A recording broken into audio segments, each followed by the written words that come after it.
We are now joined by former Saints wide receiver, Saints great Marques Colston. And Marques, here we are outside the convention center under the Crescent City Connection right here. Just real quick, just the memories of being back in New Orleans right now. It feels a little familiar, yeah. But no, it's always great to be back in the city. Always great to have this city host this game, and just bring a bunch of people in that may have never experienced New Orleans, get a chance to get their taste. So it's good to be back. Yeah, and I've got to admit, this is a very special moment for me because in 2006 I was 11, and you were my first favorite football player. So just being able to talk to you is really cool for me, and just knowing that you kind of inspired a whole youth movement in New Orleans. So many young kids looking up to you and the Saints at the time and what you guys did, man. How did that make you feel?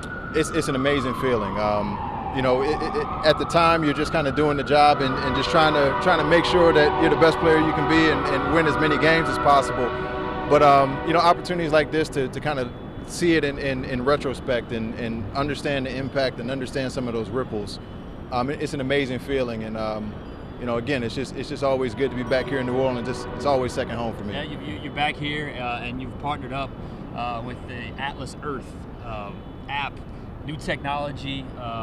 Sort of a whole new way of doing things. And I know you've always been one of those very interested in business, very interested in entrepreneurship, very interested in obviously technology. Mm-hmm. What made you want to connect with that company? Yeah, I mean, for us at Champion Venture Partners, so we're a firm that's really focused on innovation that intersects sports and business. And the opportunity to work with Sami and the Atlas team is right in our wheelhouse. It's taking a traditional experience and it's digitizing it. And for us, they represent what we see as kind of the future of sports and fan engagement. And our ability to work with them and kind of help them build out a sports vertical, again, it's something that we see. We're kind of skating where the puck is going in terms of fan engagement. But for us as a firm, it's really our thesis. Like we want to invest in really good companies. We want to partner with really good companies and use our resources, use our connections, use our operational expertise to help them scale. And this is just a really hand-in-glove fit for us. And in doing this, you're kind of really encouraging people to get out there and travel, and see different places that they've never been. And just how important is that? It's huge. It's huge. I mean, a lot of people, sports is kind of driven by tourism in a lot of ways. And people are going to get out and they're going to see cities. They're going to experience everything that comes along with coming to a sporting event. And this platform just gives it's a really cool opportunity to connect all of those things in one place. And the opportunity to commemorate the experience, to get around the city and almost kind of have a guided tour to go and be incentivized to go see and new restaurants and different landmarks.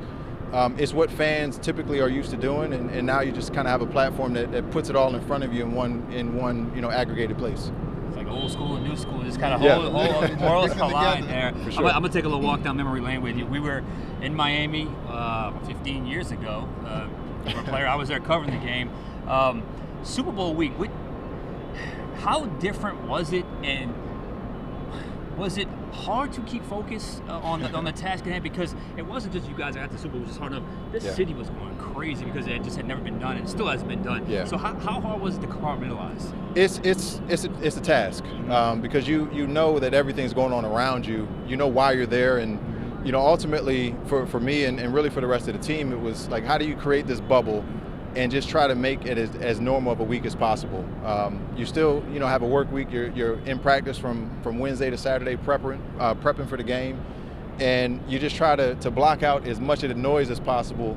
But at the same time, you want to kind of experience it because it is once in a lifetime. So it's a balancing act, and I think the teams that have been here before, both of these teams have been here, so they'll have enough vets that can kind of figure out that balance. And at the time, you guys hadn't won anything yet, but you were going against Peyton Manning, one of the greatest quarterbacks of all time. Mm-hmm. Now you look at the Eagles, a group that really most of the people on this team haven't won yet. They're going against Patrick Mahomes, one of the greatest quarterbacks of all time. Kind of coming in as that underdog, does that fuel you in a way? It does in a lot of ways, and you kind of you hear the narratives all week, and the beautiful thing is once that ball is kicked off, man, it's what you've been doing since you were a kid. So if you can get to the game without being affected too much by the outside narratives, you got a good chance of just going out and doing what you're supposed to do. I gotta ask, y'all got one in 09. It feels like y'all could have got one more, or a couple more. That 09 team was so special, but I talked to a lot of you guys, and they all said that the 11 team 2011. might have been the most talented Yeah. team. How many more do you think y'all should have got? Definitely 2011. Yeah. Like that. I think to all of us that were on that roster, that's the one that got away. Yeah.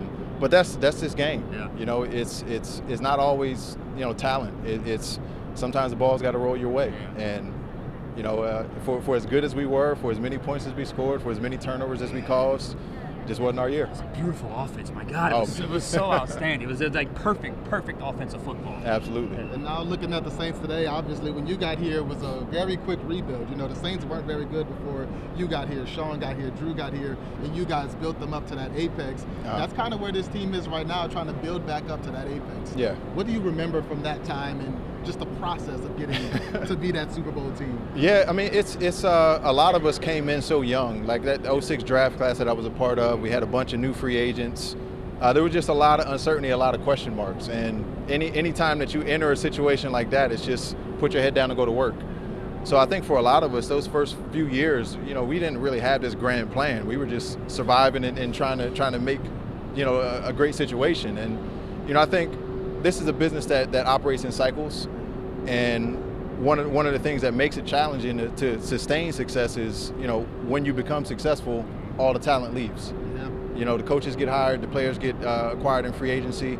So I think, they're probably a draft and a good free agent cycle away from rebuilding the foundation and just kind of getting going again. So it's par for the course in this business. Talk about that survival. I vividly remember Sean telling that story, how the rookie minicamp for you was such a challenge. almost like they weren't even sure if they're going to keep you. Then all of a sudden, training camp was absolutely brutal in Jackson that year, and you clearly survived and obviously made your way. I don't want to keep you too long, but you're in South Jersey. It's where you live, so you're close to a lot of Philly fans. Do you follow Kellen Moore at all? I know he's the guy that seems to be the odds-on favorite to be the next head coach here. I don't follow it too closely, but what I do know about him is he's one of those innovative offensive minds, and in a league where you got to score a lot of points to win.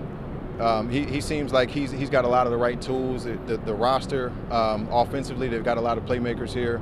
So if he indeed is the pick, I think he's going to be in a really good position to succeed. All right, that is Marques Colston, the most criminally underrated wide receiver of all time. I don't know how you never made a Pro Bowl, but it's not lost on us down here how much of an injustice that was. Marques, thank you. I appreciate you guys, as always. Yeah, we're just outside the media center, just outside the Montreal Convention Center here with Atlas CEO and founder, Mr. Sami Khan. And I know you're partnered up with Marques Colston, former Saints great here. Y'all have I've never seen anything like it. It's a very unique concept you guys are working on. Why don't you tell us a little bit about it? Yeah, so I'm the co-founder and CEO of Atlas Earth. Atlas Earth is a location-based mobile game. It's a virtual real estate game where you can buy digital land literally right under your feet that pays cash back. And so we're building a game and a community where players can enjoy doing something that kills time and gives them some dopamine hits and enjoyment, but also allows them to make an extra $5, $10 a month. And in this environment, when we're talking about inflation and the price of eggs and everything like that, everything helps, and even a game can help. And so, yeah, that's Atlas Earth in a nutshell. Right, and you showed us the app before this, and it kind of brought back memories to a popular game back in the day called Pokemon Go, where you would kind of walk around and you could see your character on the phone walking in a digital version of where you're at in real life, and you're catching all these Pokemon. Yeah. Yours is kind of similar, just instead you're buying real estate. Yeah, Andre, and exactly right. And I think, one of the big things is that we were heavily inspired by Pokemon Go. The idea that the real world can be a game board is fantastic. And really, we're at a point in technology where we can do stuff like this. And everyone calls it augmented reality. You're creating a new reality on top of the existing one. And that's really what we're excited to do here is people are buying digital land. I walked over to Bourbon Street and Royal Street last night, and the land was sold out. Yeah. I created this app, and I can't even buy land there, because land is on a first come, first served basis. But where it gets really exciting is people are starting to buy badges. We created this feature called a passport, where you can commemorate physical places you've been. Like when I land in New Orleans, I could buy the New Orleans badge, and of course, if you live here, you're like, what's the point? But if you're visiting New Orleans and it's a once-in-a-lifetime trip, you want to remember when you come here. And so we're working with Marques Colston and Champion Venture Partners, and we're saying, hey, what's really cool? Being in the Dome, and being in the Dome is a memory, and I want to save that memory. And how else to commemorate this visit to the Dome than a geo-fenced game where the game validates you are here, and you are here in this time-bound event, which is the Super Bowl. There's no other better way, I think, to represent a time and a place in a digital world than in the world of Atlas Earth. And so it's super awesome to have folks like Marques Colston, you know, who's a legend. That's what I was going to ask, yeah, but to connect him with Colston, how important was that for you? I mean, first of all, born and raised in New Orleans. Yeah.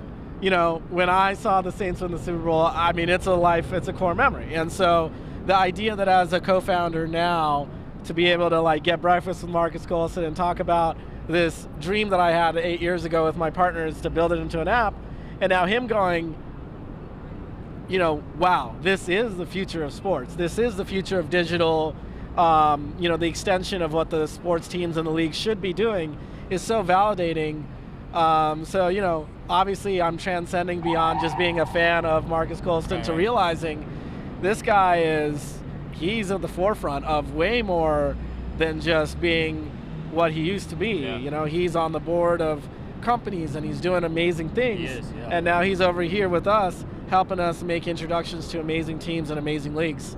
So Atlas Earth already has 1 million players playing the game, but in a few years, I wouldn't be surprised seeing stadiums letting you know, download, make sure you have Atlas Earth open so you can commemorate this game. Sounds awesome. Sounds like a great thing to be a part of. And it's like, it's a whole new world out there, and it's you kind of taking advantage of the opportunity. Listen, the future is unknown, right? And it's going to be people like us that build it, and evangelists like Marques who see the opportunity and help augment it, you know? So we're super stoked. And, you know, I'm grateful for folks like you, Sean and Andre, to like tell our story, because we're just getting started, you know? A lot of people, I like to say this joke, people who watch the Social Network movie, the million users at the end was near the end of the movie. Yeah. We're past that, we're near that, and I just feel like we're getting started, you know? And really that's the part that people don't get is this has been 8 years of an overnight success. Yeah. That sounds great, man. I appreciate you so much. Thank you so much. Thank you, Sean. Thank you, Andre. Really appreciate it.